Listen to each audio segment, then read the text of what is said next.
Ladies and gentlemen, today I have the pleasure to welcome Mr. Hasani Cannon. He's an artist, a musician, a dancer, and a painter. Um, Thank you.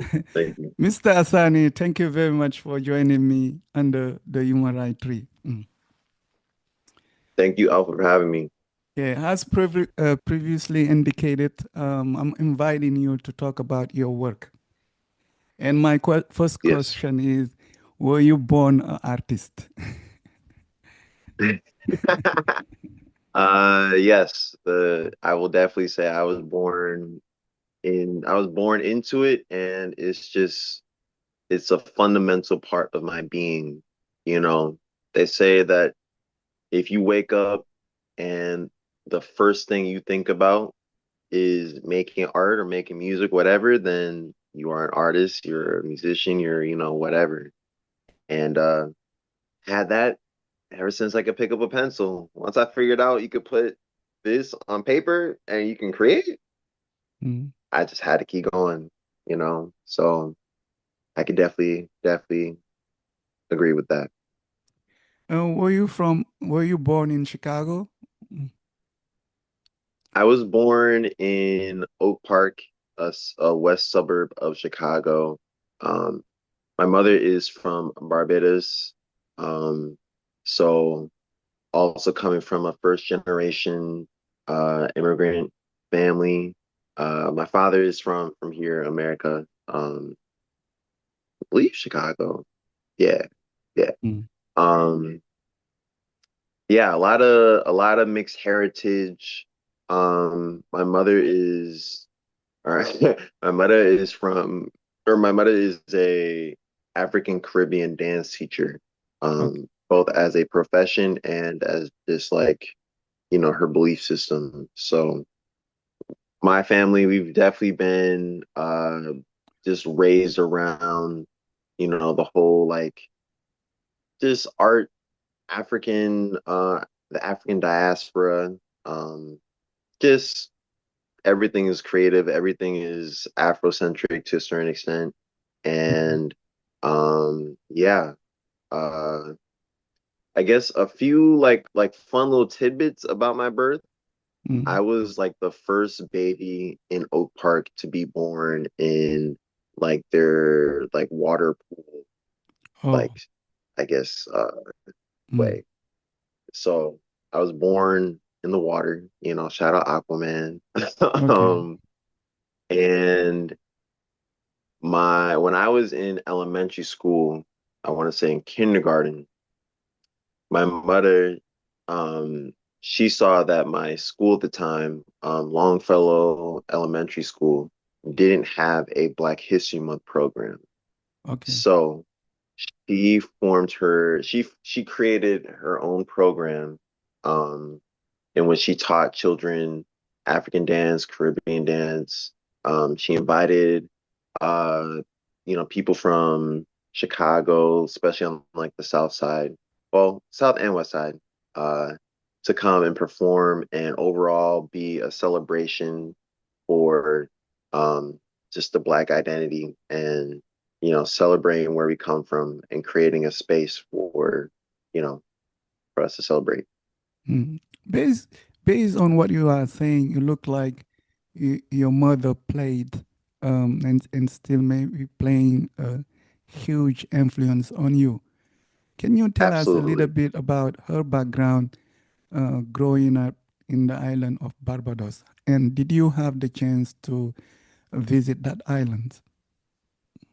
Uh, yes, she moved to America when she was 19, with her father, my grandfather, and she's talked about the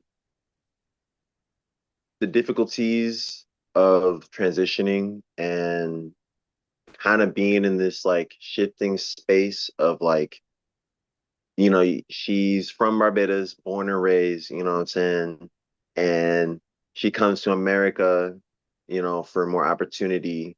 And I remember she would always talk to us about how like she would have to switch the way that she talked because her native tongue, people would ostracize her and basically like make fun or try and manipulate her, for their own benefit.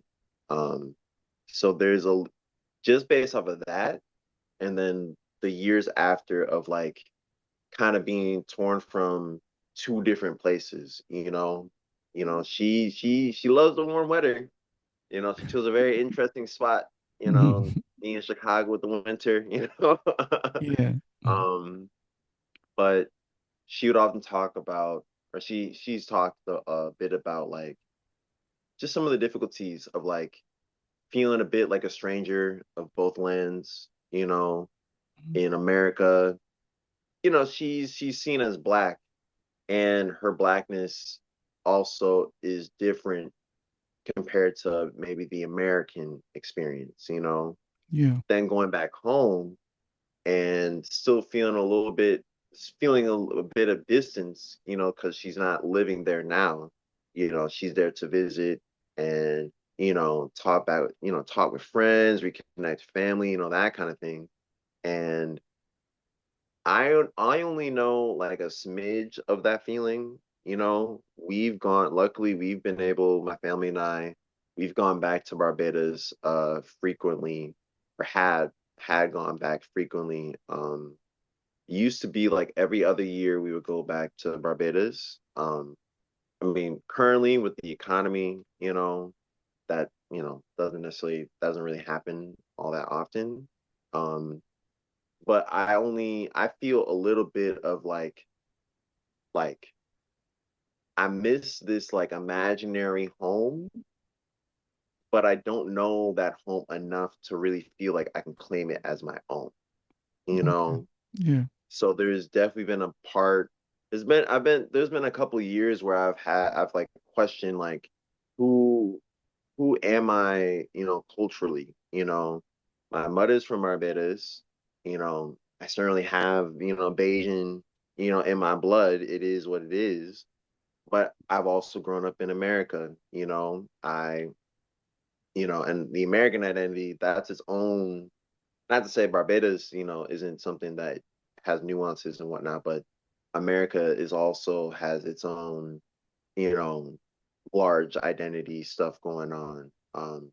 So all this to say that growing up for my mother was very hard. She came up in that era of, you know, washing her clothes by hand. You know what I'm saying? She didn't get a bathroom till like I want to say maybe like when she was like a teenager, you know.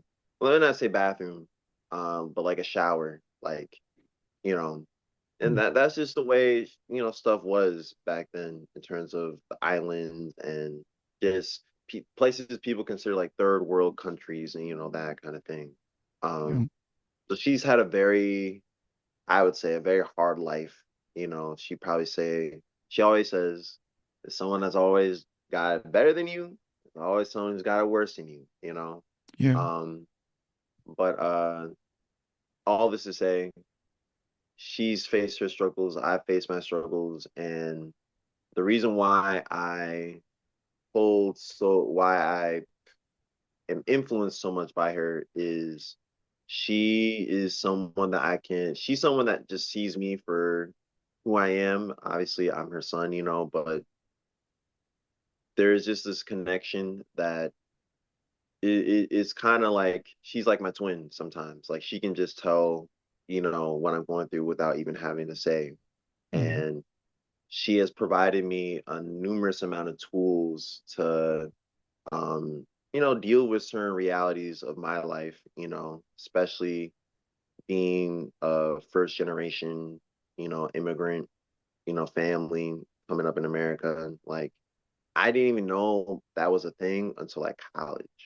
Like I was just like, oh, like I'm just here, Yeah. but yeah. Hope that was a little bit all over the place, but yeah, yeah, yeah. Yeah. So usually, the Caribbean island are seen in the lens of tourism.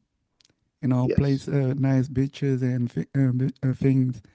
Um, do you recall the first time you went to Barbados, and what was your impression as a young American kid? You know. So, Um, I went to Barbados during the prime tourist season. So this is okay. like summer, Mm, um, crop over. Some islands call it Carnival, you know. So my impression was, oh, everyone's dancing, there's like loud music, okay. there's great food, you know what I'm saying? You know, people dressing in these like super vibrant costumes, everyone's happy, everyone's Of just getting carnival, along, you know. carnival atmosphere. You know, Yeah. and along with that, I didn't have the words to articulate it back then, but I also got to see not just the, you know, oh, carnival celebration, the touristy Mm, aspect, right? You know, going to the beach. I also saw, you know, the real life, like, you know, people selling people selling snow cones in the marketplace, going into the marketplace in Bridgetown, and you know, the way I was looking at it is like I see people selling stuff over here.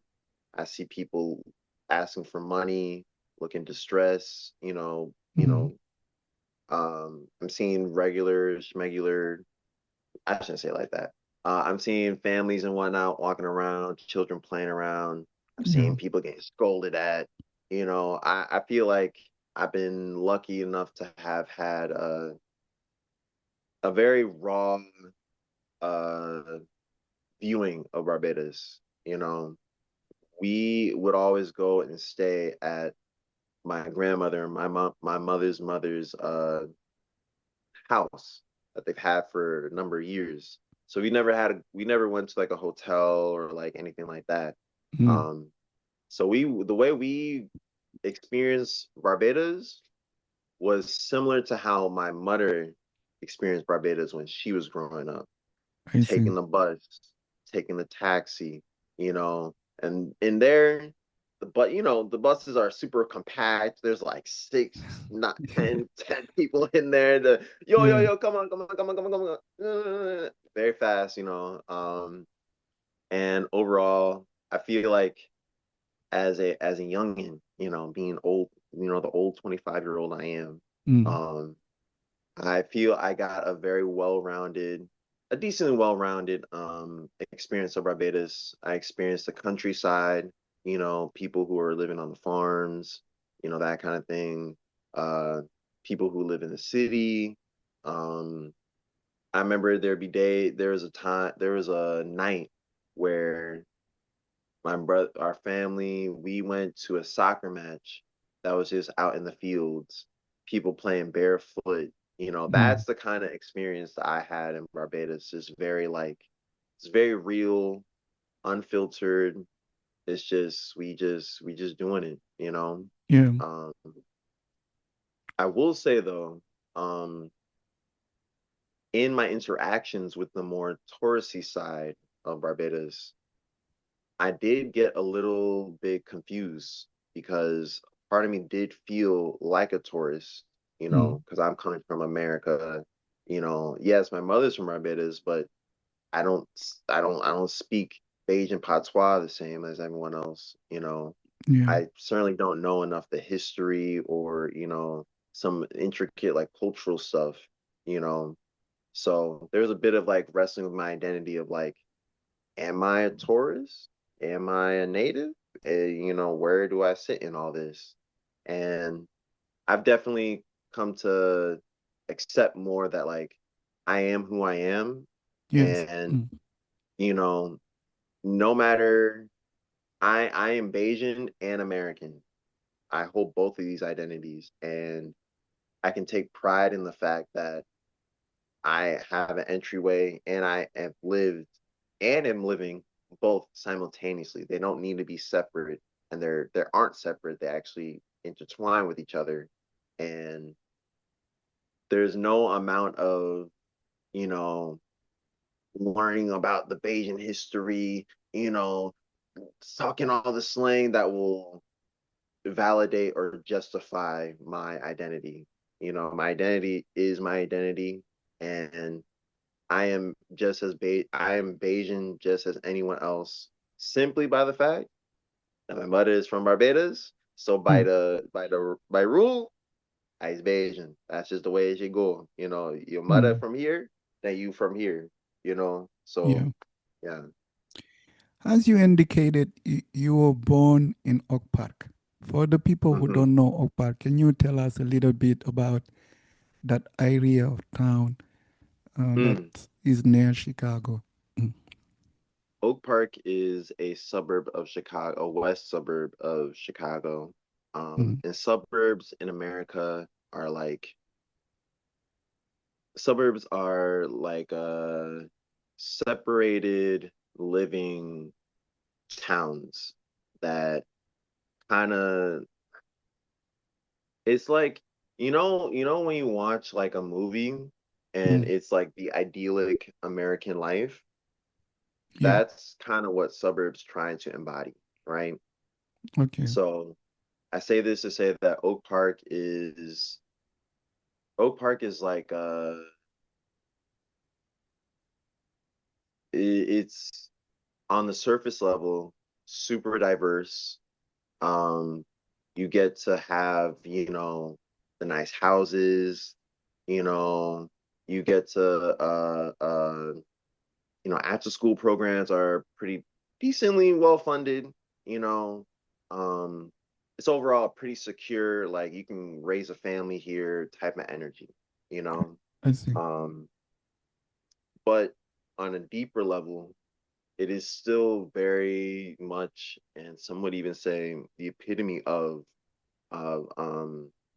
racism, white supremacy, all those things, is still very much rooted in Oak Park.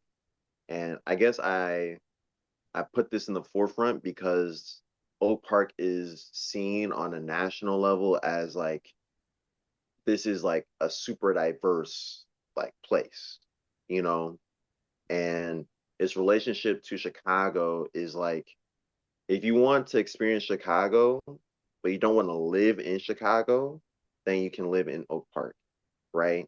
It's right next to the Green Line. You can take the Green Line into Chicago, have your experiences. And when you're done, you can come back to your house, chill, vibe. You go to school, whatever, that kind of thing. Um, so for me, for those that don't know about Oak Park, the best way I can illustrate it is like imagine like a town of people wanting to live the perfect life while also um hmm, I guess it's people who want to live the Chicago life, which is very messy and it has a lot of stuff going on, but without Chicago. You know, I it's see. like I want the multiculturalism. I want to have all these cool, fun experiences. I want to live the city life, where there's like a bajillion stuff going on. I can have these new experiences, but I don't want to deal with, the messiness that comes with being in a city, being congested, people yelling and screaming. Mm, Last night the neighbors right across the street. I mean, they were going at it for like a couple hours, just nonstop screaming. mm, Um, I mean, and again, especially during these times, uh, well, I'm getting a little distracted. All this to say, Oak Park, the reason why I feel like people don't necessarily hear about it is because Oak Park in its nature is a very just quiet little town. mm. You want the loudness of Chicago, but you don't actually want to live in Chicago, so choose Oak Park. I see. Um, you grew up in Oak Park, and Yes. eventually you went to elementary school. And through the educational process, did you feel like How was it um, going to school as a young, Mm, a mixed Caribbean American child? And do you think the programs and things reflected little bit your reality? mm, man, I'm so glad you asked. Just in my 20s, at 25, I'm just now recognizing some of my experiences.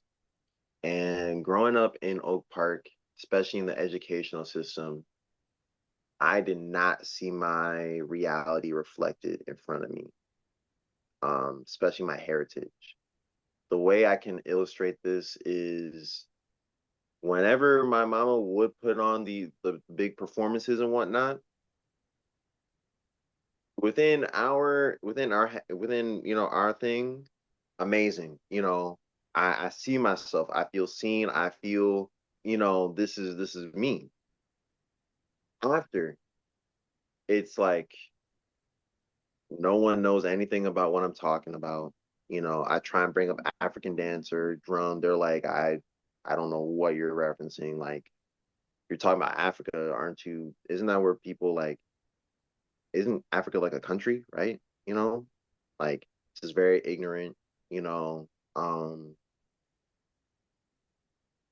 yeah, I guess I say that to say my experiences in the educational system was very isolating. It was hard to relate to my peers. Um, a lot of times, being characterized as Black, I was assumed, my identity was assumed for me instead of people asking like who I was, you Hmm. know. Um, People compared me to rappers, compared me to Bob Marley. People assumed that I should know this or I should know that.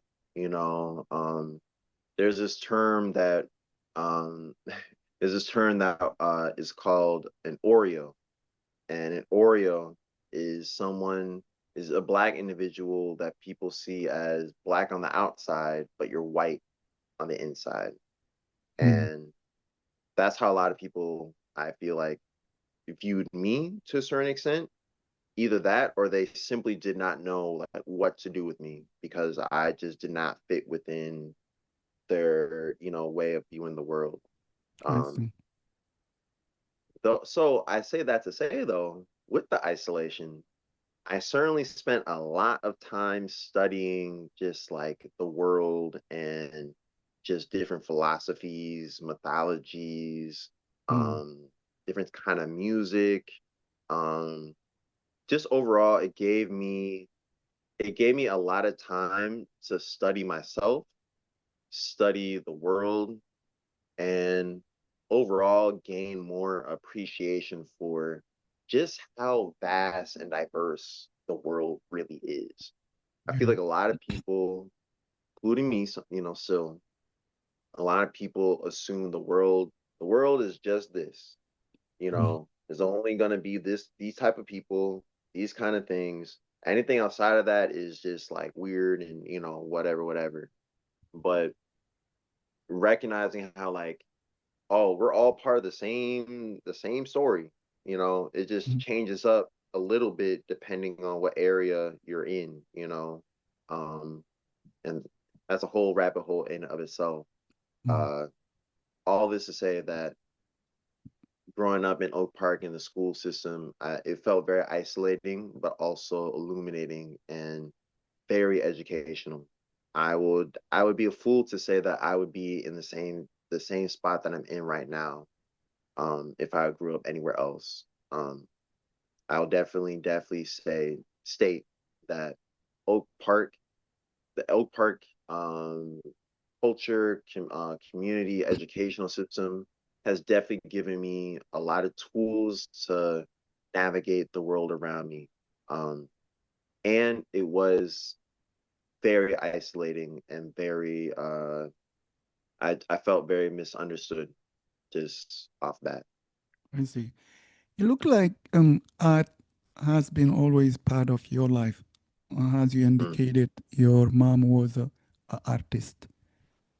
yes. But talking to art, Go ahead. Oh, I was gonna say, she is an artist. Yeah. But talking to artists, often there is a dilemma that go with it.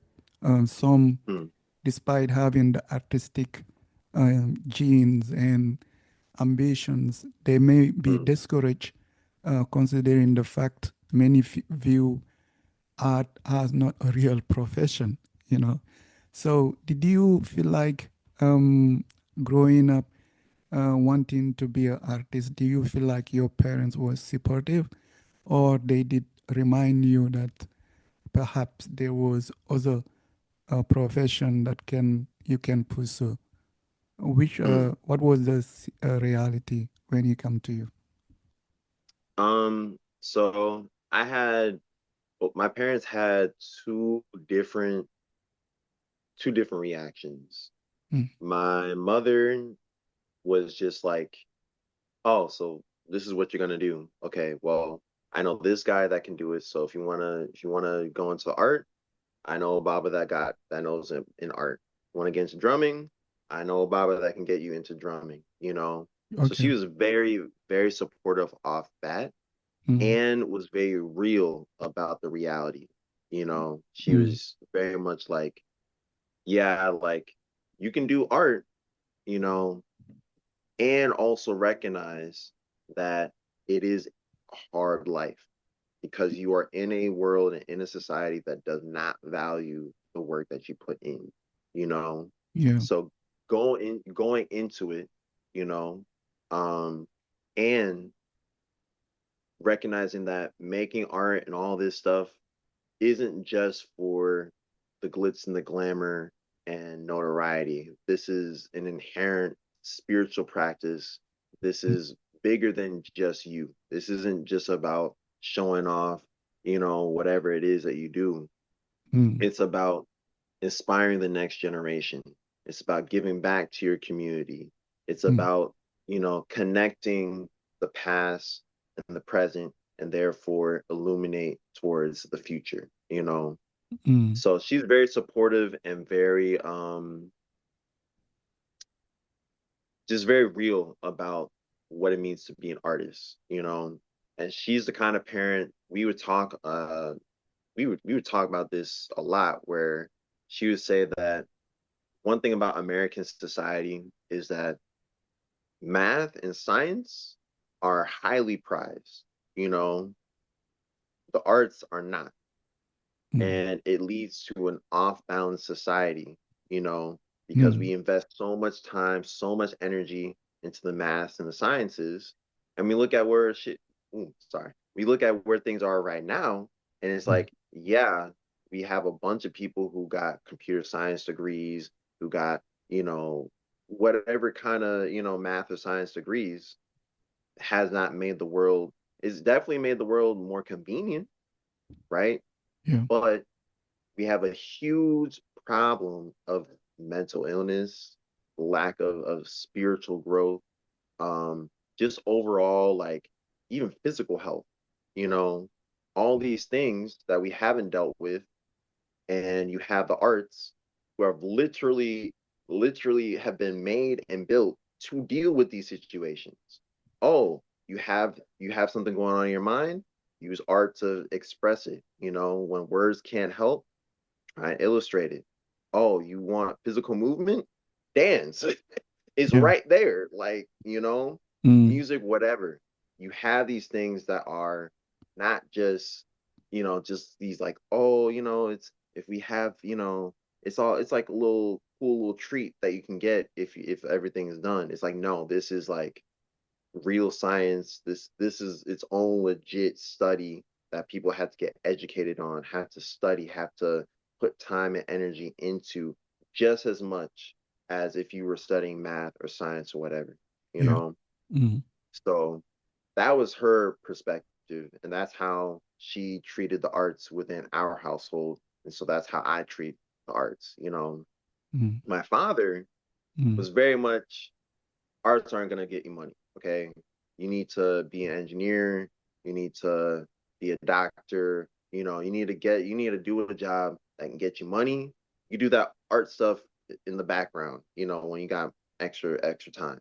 Mm, And while yes, that definitely was discouraging when I was coming up, I will say I appreciate that perspective because he wasn't he wasn't necessarily wrong in the sense that the systems that we have in place right now are not set up with artists and creatives in mind. mm, Those are afterthoughts, you know. I mean, you can even look back in history where they created programs for artists, but these programs are often not seen long term. It's kind of like, example, we had the Great Depression, people are mass layoffs, people don't have jobs, people are, broke, that kind of thing. The government created this program, along with a lot of other social programs, where they would employ artists to create murals mm. around their communities, Yeah. or they would pay photographers to document the times in which that people are living in, Mm, um, they would give money here and there, but one thing I found is it was not the intention wasn't for it to be long lasting. It was just kind of like, oh, we're just gonna put we're just gonna give these people a little bit of money. Ah, they got their pretty picture. Okay, let's keep the boat running. Okay, let's get the mm, money. Let's let's take over more land. That kind of thing. yeah. Um, so I say that to say I've been blessed to have both perspectives of art is a legit profession, is the legit practice that you have to be disciplined in and you have to Mm, cultivate, you have to put time and energy into, and art is not supported in your society. And you also have to work. If you choose that path, you're going to work that much more harder just to get seen, let alone get some benefit from it. You know, I see. yeah. It must be quite challenging for you because you have a household that are giving you two perspectives. One that is saying, if you believe in being an artist, you should go for it, despite Mm, the reality. And you have another um, advice that you need to go find yourself a more secure kind of um, uh, job. Um, mm. as a teenager, did you go? My question will be: did you go to college? And when you went to college, did you follow the path of your mother, or you followed the path of your father? um, Yes, I did go to college. I went to the University of Illinois in Springfield. Okay, Um, that's a whole funny story in and of itself that, we can, yeah, maybe off camera. okay. Um, I went and I got my bachelor's in visual arts. I was Sorry, aiming to, interrupting. mhm, By the way, Springfield is the capital of Illinois, right? yes, Okay, yeah. yes. Yeah. Yes. That's also a little rabbit hole, in of itself, especially in the current days right now. Okay, yeah. So I went to Springfield. I studied art. Okay. Um, Mm. yeah. Uh, Also a very illuminating experience. Mm. I feel like I went into it thinking I was gonna get the college experience, I'm Okay. gonna have a whole bunch of friends, Mm. you know, I'm gonna study my art, I'm gonna get into a gallery, my life's gonna get set up, I'm gonna be an art professor, I'm gonna figure it out. It's gonna figure itself out. Yeah. I get there, we're in Springfield, nothing's going on. Like legit, when you go outside, there's just cornfields all around the school, Mm, right? So again, Oak Park, isolated. I go to University of Springfield, isolated, you know. Um, though the difference is with college, now the population is a lot more diverse. Oak Park, I grew up with everyone that's in town. I know Johnny since kindergarten and we go up to high school, right? College, one of my friends is from the South Side of Chicago. Another one of my friends is from Nigeria, first immigrant, what mm, I'm saying?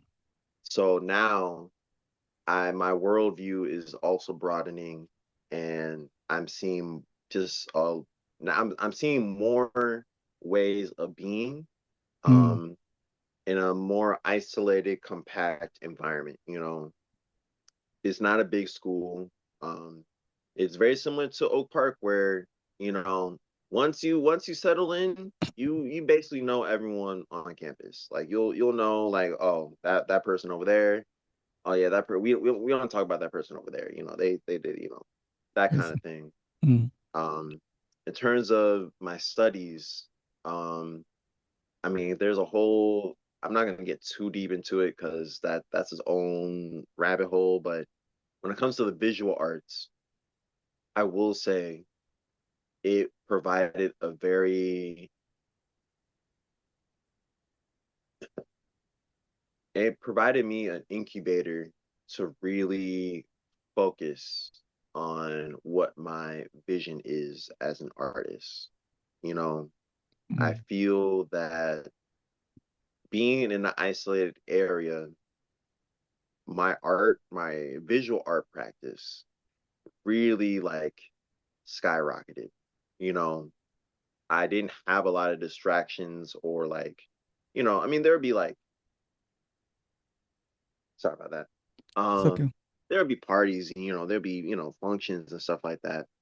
But the way the university is built, the visual art department is kind of like stowed away on this like one part of the campus, and then the rest of the campus is like, I guess, like if this is like the campus, Mm, the visual arts department is like right over here, I see. right? So it's a little bit tucked away. And again, I found myself in that cycle of I'm, like really exploring, interrogating myself, and exploring deeper into different cultures, different histories, mythologies. It's around this time that I really like dug deeper into um, African art and just the African diaspora across the world. I've always Mm, had a curiosity about African masks, and here I really like started like figuring out like, oh, so there's like different African masks from different African nations with their own specific meanings, and learning about like secret societies and stuff like that. Um, you know, and along with that, I'm also learning about in America, there's a whole like, I mean, in high school, I kind of got a little bit into it, you know. Well, not a little bit. I did kind of dive in, but in America, in college, I started figuring out like, oh, there's like a whole black like visual arts like, uh, um, same way how African art has its own visual language, mm, there is also a Black American visual language, you know? So I yeah. started learning about that, the Afro Cobra movement, you know, uh, Basquiat, all these Black artists, and I'm learning about how they are dealing with being American and being Black and creating a visual language for that, you know? So all this to say that within my college experience, it definitely gave me I mean, it gave me a lot, you know. Um, but I think one thing when it comes to my art practice is it sharpened my eyes and it sharpened my social skills, you know, because I didn't go to an art school. So whenever I had to explain my art to people, I had to explain it not in the sense of like, oh, they understand, you know, uh, uh, uh I don't know, they understand still lives, they understand, these art terms, blah blah blah. No, they just looking at it as is that a cool picture or this is a waste of time because I don't understand what I'm looking at. You know, Mm. there's more nuances to that, but it definitely gave me, I feel it gave me the most like it gave me just like a wide breadth of experiences to then inform my own artistic practice, you know, instead of my art practice being solely for the art world or, that kind of thing. I see. In Springfield, when you come to the art program, Mm. do you believe that the art program was inclusive, that did take in consideration your reality as Afro Mm. American Caribbean young artist? I think it did the best that it could Mm. with the tools that I had. You know, I say that because in its programming, and this is just for schools in general, the assumption is we build our program for this imaginary modeled student that's not connected to any particular culture. It's not connected to any particular thing. They're just a student. So, as a student, you're going to learn how to make work. You're going to learn how to share your work. You're going to learn how to put it in galleries, X, Y, and Z. I say that to say, when it comes to the cultural stuff, that was seen, not that it wasn't valid, but the support system for your own very specific identity, the tools weren't necessarily there. You know, an example would be like, again, I'm doing a lot of African art, right? That's my main focus. Mm. Would it have been amazing if, one of my professors knew, hey, I know this African artist that, has this wealth of experience, or oh, I know a technique from Africa that they had and I can teach you, or I know a person that can and connect that bridge, Mm. um and not to say that that was what I was desiring, but I guess it the way the school system was built, it wasn't with my identity in the forefront, you know?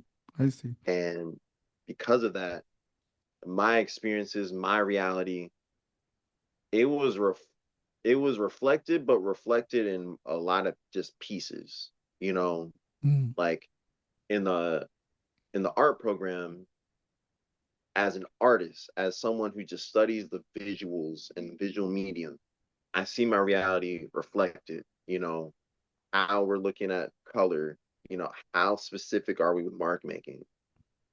But at the same time, my Afro Caribbean identity is reflected in my friend group, Mm. in the clubs that I'm a part of, you know. Mm. So I still got both my experiences are both reflected, but they're just in separate pockets, you I, know. yeah. So so yeah. It did the best that it can, Mm. and again, I wasn't going into it expecting my reality to be reflected. I I see. went into it, you know, I'm just here to learn my art. I just want to get a job. Mm. Bada boom, bada bang. I see. As you also indicated at the university, you did have the chance to meet people from different part of the world. people from Nigeria or first generation Nigerians and other diverse people. Did you by chance uh, got together and collaborate on a way of expressing your uniqueness? Because you are, I'm assuming you were kind of a minority, and the frame, Mhm. the setting was not totally for you. But did Mm. you use the tool of being minority and come up with an idea we should perhaps work and trying to voice more about our work? Did you have the chance to Mm. do that? Yes, I would say fortunately enough, both within the school in terms of like student organizations, there Mm, was I was a part of the African Student Association mm, and the Afrobeat dance crew. okay. Um, both of these organizations specialize in talking about the African diasporic experience, Mm, not just the Black American experience, but along with, people from Africa, people from the Caribbeans, that kind of thing. Um, and especially when it comes to, well, okay, we definitely organized and we definitely were like, we became like our own like separate family to a certain extent. Um, you know, we would, you know, we would eat together, cook some food, have Friendsgiving, you know what I'm saying? If someone needed help with homework or with just in general stuff, we can hit some one of us up and be like, "Hey, I need some help with this. Is anyone available?" That kind of thing. So mm, developing like a network for each other to support each other. Um, and there was also um it is kind of related uh, Necessary Steps, which is a program made for first generation college students. That was also crucial because my reality was also being validated of like, oh, we're all first generation. We all have this is our first time doing college, you know, so we're gonna band together and help each other, you know, deal, mm, um now I will say there what it wasn't easy, you know, the easier part was hanging out. Hanging out was always super easy, mm, It was a quick little phone call. It was just a little, hey. I mean, I will say my experience is very unique because I'm a floater just in general, my personality. So I kind of just go hopping around from different social groupings okay. and whatnot. Yeah. Um, but within that pocket of African Caribbean students, which also, by the way, I was still a minority within that minority because Mm, I'm coming from the Caribbean, you know, identity, whereas most of my friends are Ghanaian, Nigerian, uh Egyptian, you know uh basically not a lot of people from the islands. I yeah. think I met maybe like one person from like Belize or something like that. I I can't see. remember, but so yeah, there was that too. uh so there's still a little bit of like outside, like, oh, y'all talking about Igbo and Yoruba, and, all, jollof rice, that kind of thing. I'm Yeah. here for it, don't get me wrong.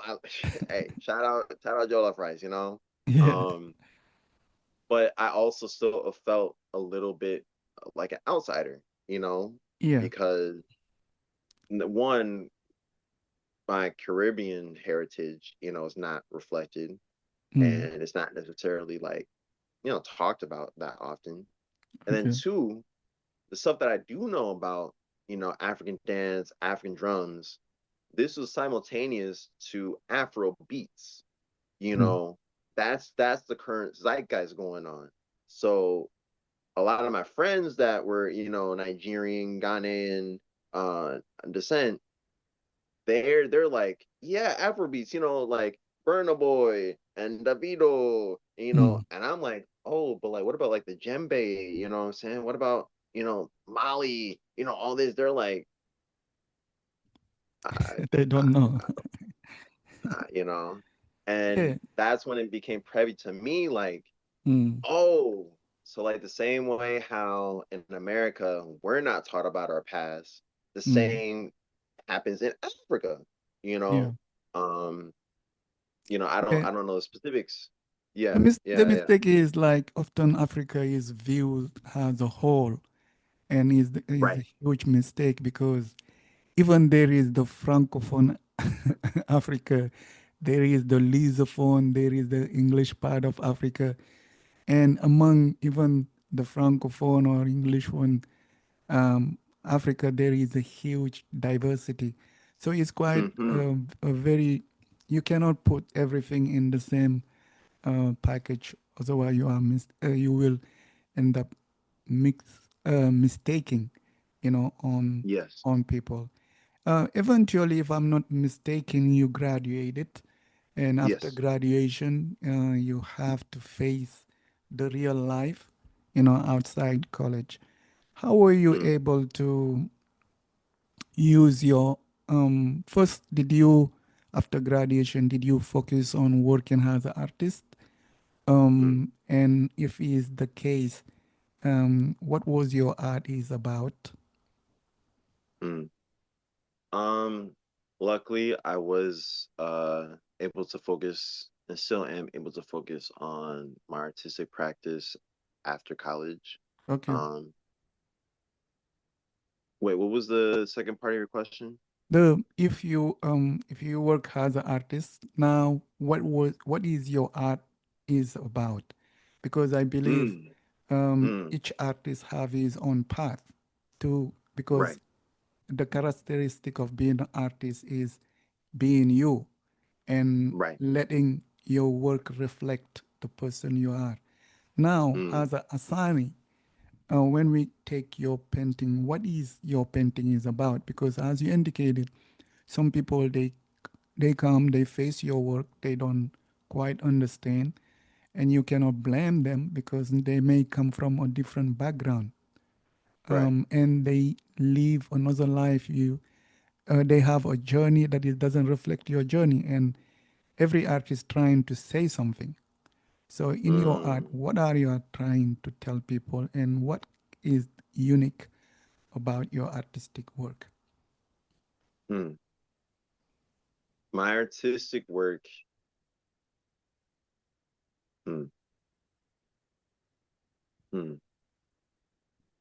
What my artistic work is about is specializing in portraiture to give form to feelings and ideas that are not, I guess, formulated with the words that we use right now with English, you know. Um, and I've been thinking a lot about this, like what exactly does my art do within the current place that we're in right now? And my art serves as a practice of connecting to my past, you know, whether that's in the African diaspora, whether that's my Caribbean, you know, whether that's American, whatever. It's connecting to my past and illustrating it and sharing it in a way that would attract someone else to also explore their past, explore, those kind of things. Um, I think it'll be easier to show than Mm, show like a visual. Okay. Hopefully that yeah, it's up. The lighting is not the best, but we gonna work with what we got. yeah. So this is one of my latest pieces. Okay. Um, What is the name of the piece? Mm. the eyes and faces from the back door of the world, Okay. right? Mm. So this is well, this is all recycled material. This Mm. board is cardboard, Okay. right? Mm. And this is all paper and all that, right? Can you back up a little bit? Yeah. Yeah. Okay. A little bit down. Mm. Okay. Yeah. Great. Okay. We have a frame and I see. Okay. We Yeah. got. Mm. So So as you were able, as you were able basically to show this piece, can you take us through the piece? What inspired you yes. to start the piece? So this piece started um I'm gonna try and condense it because it's a little bit of a long story. Mm. This piece started when I went to Barbados in 22 with my family in the summer. Mm. Wasn't able to take up my art stuff like painting and whatnot. Mm. So I carried my sketchbook, some markers, and I challenged myself to make an art piece in my sketchbook every day. So one day, one page, art piece, done. Right. I do that, come back to America, and I keep that practice going. Right. So essentially I'm journaling in my sketchbooks. Mm. So I say that to say the the faces, all this paper and all that, Okay. these are all pages from my sketchbook, right? Okay. So you were And able each, to incorporate those things into your okay. right.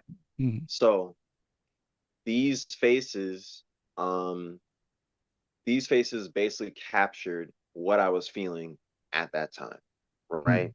So one face, maybe express me feeling sad, you know, one might be exploring my fascination with genies, whatever. But it's like a little snapshot of what my brain was at that time. Now, on top of that, um, a big part of my practice is connecting with my past, right? Our Mm. past, really. And the what brought upon this piece was the the Luber boards, or the memory boards. I forgot which part of Africa. Um, but essentially they're like these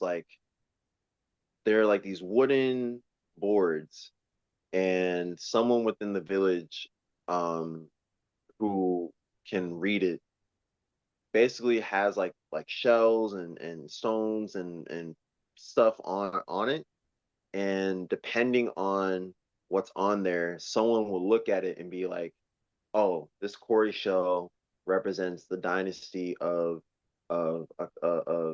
whoever of 500 BC.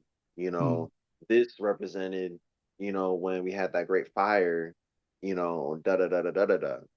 All this to say, this is a board that is the collective memory of of our group, you know, and someone who someone is trained in decoding the symbols on there, right? Mm. All that to say, I wanted to create my version of that, So this is my memory board of my time during which I made these pieces, you know. I see. Um, and the way that I view my portraits is very much in the same practice of African mask making. You know, they Mm. are inherently spiritual, just at least to me, spiritual items, because I'm thinking of them as representations, portals, whatever you want to call it, into different aspects of my personality, different aspects of human experience, that kind of thing. Um, so yeah, there's that little board. Um, there's also a little bit of like Aboriginal dot Mm, painting. Um, I love that work. I'm not gonna nerd out here, but mm, I really loved how they do the dots. So around the edge, you can I see. see, Mm, you know. mm, Um, and another thing about my work is it is very much inspired by African patterns. You know, I love how intricate the patterns are, and yet when you stand back, it all just blends and works together seamlessly, you know. Even the most like stimulating, patterns, especially when you start getting to patchworking and like patterns on top of patterns and stuff like that, it all still makes sense, you I know. see. Yeah, So yeah. despite artists always trying to follow, artists in general trying to follow their own path, but based on the reality they are classified based on school. Right. In in which school you belong to Hmm. as an artist? What kind of schools are we talking? The different, are you doing urban art? Are you doing Ah, other? Because mm, often there are different schools right. of arts, and I know the Mm, premier goal of any artist is to be you, and express right. your thing. But in general, there are different schools out there, and which school you see yourself, um, the best. Hmm. If I had to if I had to put myself in one school, Mm, I would say I am in the school of street folk art. okay. You Mm, know, mm, um, American folk art is still a relatively it's a young school because America is still a very young nation compared to others. mm, Um, I say folk art because my what I depict, what I put in my work is a direct reflection of just folks being folks out in the mm. streets. You know, Okay. if I hear someone be like, man, I wish someone would, I might put that in a drawing. You know, Mm, if I see someone outside, with an interesting face, I might take a picture and use them as my inspiration. I see. Along with that, folk art is often characterized as unpolished people using what they have to create. Mm, And that's integral to my practice. I'm a big proponent that you don't need you don't need the most expensive, high grade material to create your ideas. Your ideas are your ideas. Focus on making those as keen and as sharp as they need to be. mm, That will let you know the materiality and how to express that. And I say that to say that sorry, sirens. I see. I say that to say that I incorporate recycled material, so cardboard, food packaging, plastic, um, that sort of thing. Uh, easy to use material and to get markers, pencils, pen, um, acrylic paint, that's a little bit debatable, but Mm, we all got to figure it out. Um, and I incorporate these items to illustrate ideas that are informed and are birthed from the streets. You I, know, I see. um, I will always say I'm from Oak Park in the Mm, suburbs, and the suburbs are interconnected to the streets, which is something that is not often talked about. They're mm, sort of seen as two separate realities. But yeah. hey, secret is kept. The streets give the the bargain that the streets and the suburbs have. Suburbs give the money to the streets. The streets then give their, well, I'll just be blunt. They give culture and drugs. That's really the exchange. Suburbs is isolated.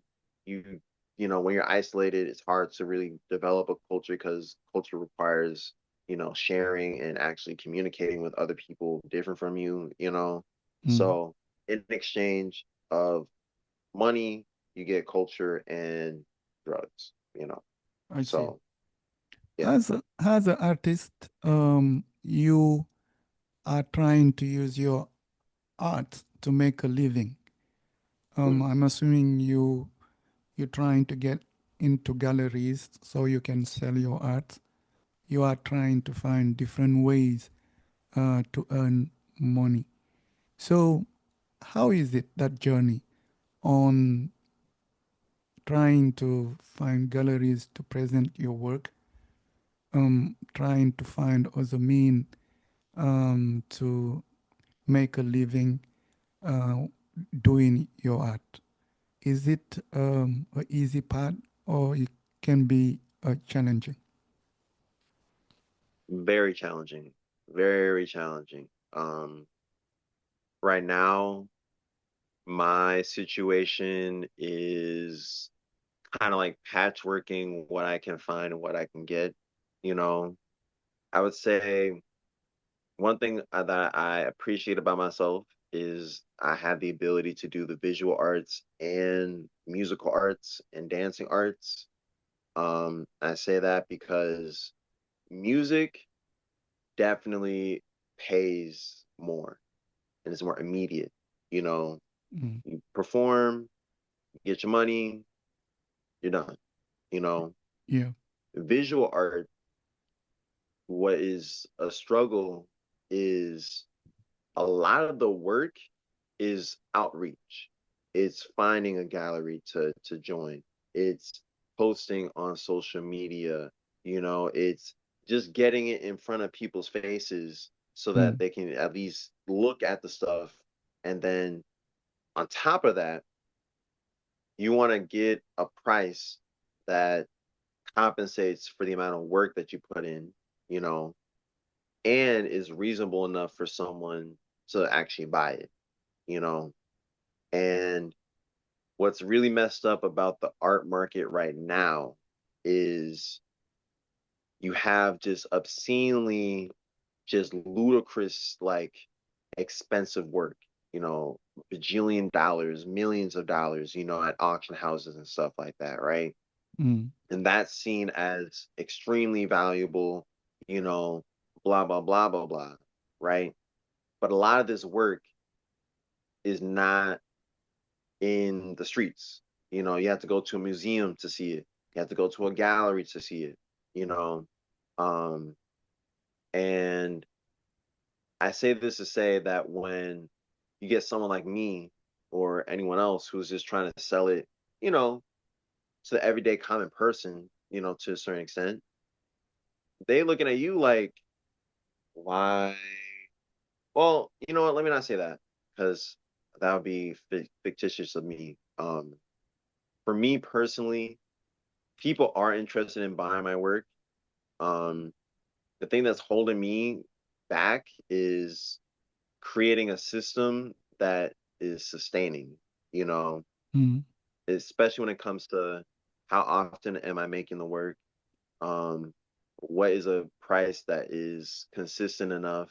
And again, the prices always fluctuate depending on the situation and who's trying to buy, that kind of thing. So mm, that's that factor too. Like it's not consistent, it's fluctuating depending on a lot of stuff. And then finding a way to share it so that people who are interested can see it, ask for it, buy it, I get it to them, done, you know. And my biggest challenge is just like time management and just organizing time management, just organizing my time so that it makes sense. I'm still in I'm still in like a college mentality of like, oh, I'm gonna spend like an entire night or a couple of nights working on a piece, and I'm gonna put all this work and effort, and then by the time I'm done with the piece, I'm exhausted from making the piece. I'm like, I want to take a little bit of breather, take a little bit of a break, but then you think about, oh, well, where is this piece gonna go after I make it? Well, I have to put it into a gallery. Well, in order to get into a gallery, I have to look up, are there what shows are available?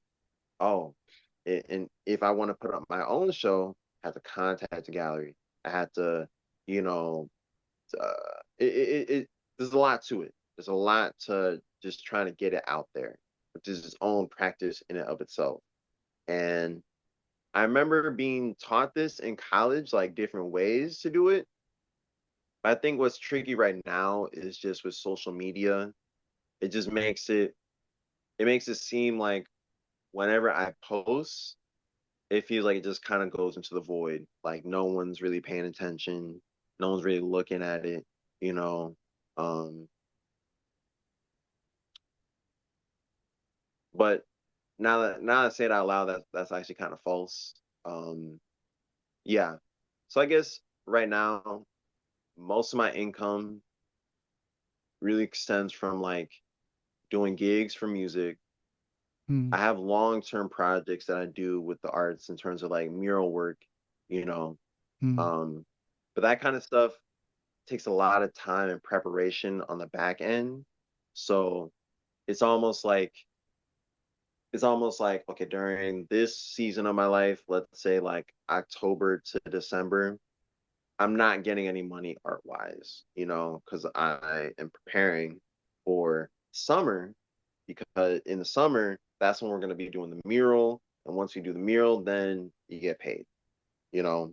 So, yeah, I guess, layman's terms, I do music as like that kind of sustains me in like the here and now, you know, doing gigs. mm. Um, I do mural work, which requires a lot more planning and is long term. Um, right now, my focus is to get my art similar to how my music is, my I, music work, as in, you know, I make it, put it out there, you either buy it or you don't, that kind of thing. Um, I yeah. see. And when it comes to like galleries and stuff, I guess kind of talking to myself a little bit, I kind of have to get out of my head about, you know, I guess, well, I guess this is my thing when it comes to galleries is like, how often are people going to galleries? Who's showing up to galleries? And how many people are showing up aiming to buy work? And who's just there to see just cool art? And I think I found myself a lot more in, oh, we just want to look at cool art, and people who actually are willing to who are willing and are interested in buying art, especially that, you know, costs a pretty penny. Um, to get into those kind of spaces is a lot of work. So Mm. I guess I just gotta put in the work. So, despite the challenges, do you see a hope, or you think sometime you have the impression of giving up? Mm, I'm not gonna lie, I definitely gave up spiritually. Um, after I think like 23, spiritually, I kind of gave up, and I didn't acknowledge it until fairly recently, where I realized that I didn't believe in myself or my art. I thought I was like, well, I keep trying and nothing seems to work. You know, I I I feel like there's definitely people interested. and I can't help but not do it. But it just the I just it feels overwhelming, and it feels like I have to my 100% isn't good enough.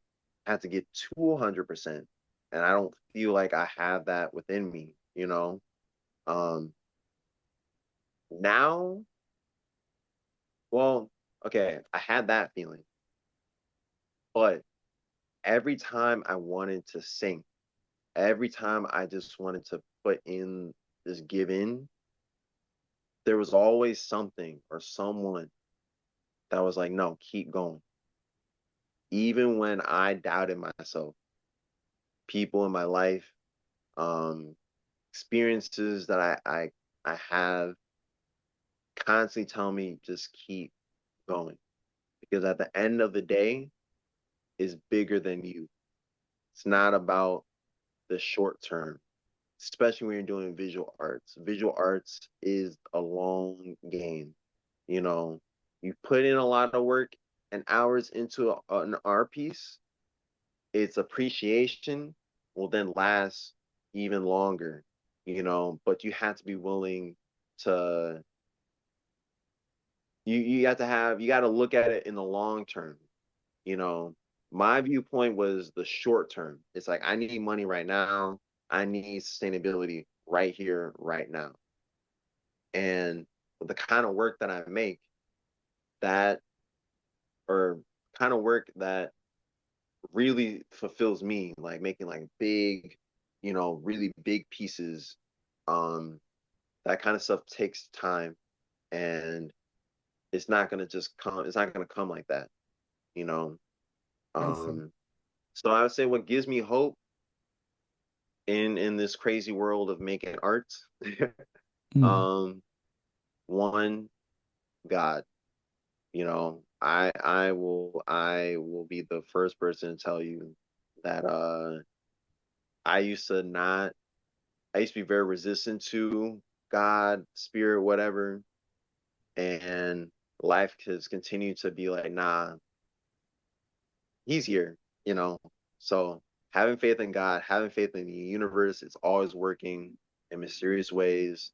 And the more I trust in the process, bountiful fruit will come from it. Um, Two, what gives me faith is the art community. Just seeing my peers and seeing other people like me finding success, no matter how big or small, gives me inspiration, gives me hope that it's out there for me too. You know. Um, Three, um, the djembe. Honestly, the djembe is an instrument from the 13th century. That mm, instrument is old as I don't even know. And the fact that in 2025, I'm still able to play the djembe, that gives me faith that whatever I create has the capability of outlasting me for many, many, many years to come. You know, mm. I just had to be patient, had to have faith, had to have discipline, and I had to have the courage enough to express myself honestly, truthfully, and to continue to create, you know? Because Yeah, at this point, not even really a choice. It's like I have to create. So I have to figure out how to sustain it. Yeah. I see. I think, looking at the history of artists, even the artists we're talking about, Van Gogh, but if you see their life, they during their time they were not able to sustain making living through their art, and now today they are praised. I feel like Yeah. what is the success? I think is the question we need to ask.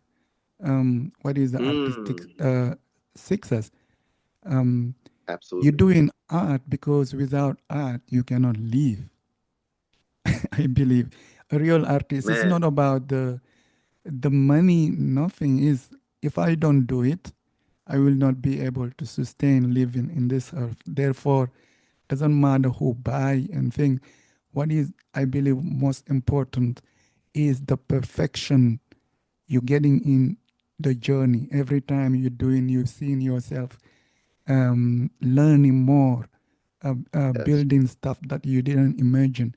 And through that right, process, you're gaining, you're gaining despite the sell or the lack of sell, I believe. right. Um, as you we indicated through the process, now I saw your piece of art. For instance, you Mm. share one, and if somebody are interested on your work, how can they support it? What they Um, can do to support your work? hmm. Uh, I I think mean, that I mean by that through um, where should they go if they want to, for instance, this right, piece, if they right. want to buy it, what is the cost? Um, How can they buy you it? Or other item they want to buy, they can afford to support, because I feel like also we need to, you are doing something unique that is doesn't belong to the majority of the population. And there is mm, a minority community that may be interested. And often that community doesn't have the mean, to think, do you, right. find different ways? Just why I often advise artists, did you have a postcard, Christmas cards that you can, this is affordable to certain people and they can say, okay, instead going to the big store, buying, I will rather support Asani in his postcard and things, all those. Right. Did if somebody wanna basically support you, what are the different ways they can do it? Right now, currently, you Mm. can go on my social media page on Instagram at Okay. Real Hasani Cannon. I Mm. have a link. I have a link where you can purchase a t-shirt with Okay. one of my pieces. Mm. Um And this T-shirt cost how much? Mm. 35. Okay. Mm. Um I guess I was hesitant in the beginning of the question because I've come to realize that I don't make it easy for people to support me. Mm. I It's not explicit. So I'm right now working, or I will and am working on creating a separate social media account just for selling and just for purchasing stuff. Um, I feel like I've been trying to like have a personal page, Mm. and then also being able to sell art on that page. And I've come to realize that I need to have two separate ones so that it just becomes easier for me and for those interested. Um, Okay. and I am also working. I am working on a website for people to go to so that they can just directly buy, Mm. and also wanting, also working on creating like more affordable and easy things to buy items. That's the shirts, you know, postcards. I also have these like little booklets. Okay. Mm. They um they have like different pages with different art, Mm. and they're like comic books, and I'm selling those for like 20, you know, I see. very just like, you know, um so yeah, so yeah. If people want to support me, currently, you can go on my Instagram, and there is a link in my bio where you can fill out a form, and I'll and you can purchase a shirt. Um, yeah, yeah. I'm currently setting up a separate account for people to just buy artwork and whatnot. And in Oh, that sense, that's just a simple like you hit up the DM, hey, I'm interested, and we settle it there. I see. Um, I will ask my last question. A young kids of Caribbean descent or African or any kids who may want to be an artist and are listening to our conversation, what advice can you give to that kids?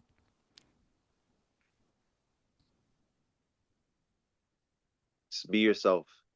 Mm, I've I've struggled a lot with doubting myself and my identity, and I found the most success and I have found the most peace with just being myself because I realize more and more that who I am, where I come from is invaluable and provides any and all of which that I need. You know, I just have to trust and love love myself. Obviously not, you know, don't go crazy about it, but just have just trust yourself. Trust in who you are and take pride in where you come from. You know, especially young kids out here that, you know, from all walks of life are looking at what is seen as, you know, famous people or people with a lot of money and feel like they have to be that way in order to be seen, to be heard. It's like, nah, just be yourself, be proud of who you are and where you come from, love on your family, love on your friends, love on your community, however big or however small that is. That is where you come from, and that is what will sustain you through thick and thin, you know? So love yourself, have faith in yourself, trust in yourself, be honest with yourself, it'll work out. Key advice: be yourself. Again, Mr. Yeah. Asani, thank you very much for sharing your journey as an artist. I know you are a musician. There are another world over there of you as a musician. Perhaps in the future we can talk about that. But I just say I'm very grateful having you under the Human Rights Tree, and thank you very much for sharing your journey as an artist. Thank you, Alpha, for providing the space and the dialogue. I really needed this conversation, and I am very glad that our paths have crossed. Blessing.